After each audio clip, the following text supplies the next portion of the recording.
Welcome to geothoughts.eu. Here are the highlights of geopolitical developments between November 21st and 27. In an official visit to Finland, EU Commission President von der Leyen stated that the Union is working on a new sanctions package against Russia as a response to Russian attacks on Ukrainian infrastructure. She added that the sanctions will further damage Russian war efforts.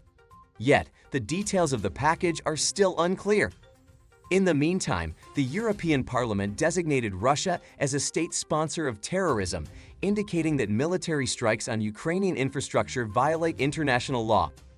Ukrainian President Zelensky welcomed the decision and said that Russia should be isolated at all levels while urging other states to follow this decision.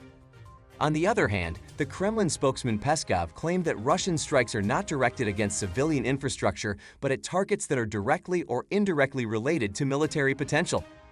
He also said that the Ukrainian people's suffering can be ended by the Ukrainian leadership by meeting Putin's demands. Russia wants the removal of the government in Ukraine that threatens the Russian minority in eastern Ukraine. Hungarian Prime Minister Orban stated that the parliament would ratify NATO membership of Sweden and Finland in early 2023. He added that Hungary will surely back the accession process. Hungary and Turkey are the only NATO members which have not yet approved the two Nordic countries' accession to the alliance. Therefore, this decision can be expected to increase pressure on Turkey to ratify the accession document. In June 2022, Turkey and both candidates had signed a memorandum to address Ankara's security concerns and paving the way for Finland and Sweden's NATO membership.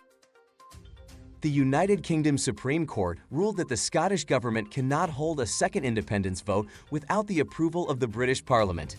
Upon the decision, the Scottish National Party leader Sturgeon said that they respect the law, but the upcoming UK elections in 2025 will be a de facto vote on Scottish independence to show the Scottish people's support.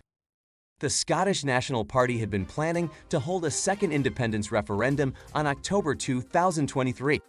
The first independence referendum, held in 2014, resulted in favor of remaining in the Union with 55% of votes. We finished this week's highlights with a significant development from the Americas. The United States Treasury Department granted permission for oil company Chevron to produce and export oil from Venezuela following President Maduro's acceptance to restart talks with the opposition. The decision may increase the supply to the oil market, which may reduce growing oil prices after the OPEC decisions and the impacts of the Russo-Ukrainian war. Venezuela has one of the biggest oil reserves in the world, but corruption and U.S. sanctions on the oil industry have cut its exports, leading to one of the worst economic crises in world history. That was all for last week's top geopolitical developments from across the world. Thank you for watching. See you next week.